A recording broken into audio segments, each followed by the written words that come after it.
আছেন আপনারা সবাই? আলহামদুলিল্লাহ, আল্লাহর রহমতে আমি অনেক ভালো আছি। একটা বিষয় আমি বলি এই যে ভাইরা, বামের ভাইরা, আমি কথা বলি, এই ছেলে ভাই, আমি দেখতেছি এটা কি মাস্টার ভাবে পাইছেন আপনারা? কোরআন তেলাওয়াত করছি, এখানে ইচ্ছা মতো কথা বলে যাচ্ছে। এটা নগর মস্ত ভদ্র মস্ত জানা আছে এই বিষয়টা। নগর মস্ত থেকে অভদ্র হতে পারে না।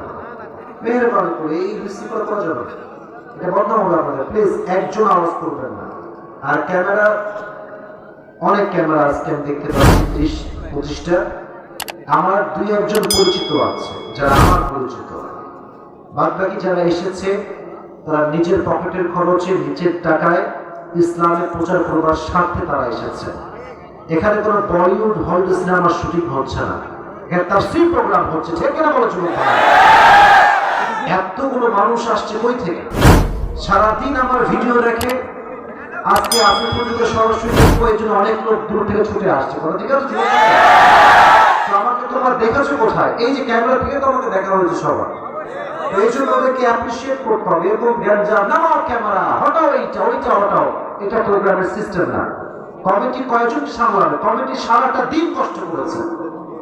একটা কমিটি যখন তাফসীর প্রোগ্রাম আয়োজন করে, তারাই বোঝে কষ্ট কাকে বলে, পরিশ্রম কাকে বলে। পুরো বছরে একদিন প্রোগ্রাম, 1 ঘন্টা ওয়াজ করবো, বিশৃঙ্খলা হলে ওয়াজ করার মুড নষ্ট হবে। এজন্য আমি একটা কথা বলি, এটা উপরে উঠিয়েছে এই জন্য যে আমি একটু লম্বা মানুষ, তো ওইটা এরকম ছিল। তো এখানে রাখলে আমার মুখ থাকবে এখানে, মাইক্রোফোন থাকবে এখানে, কথা বলে আমি শান্তি পাবো না। এই জন্য এটাকে আমি উপরে রেখেছি।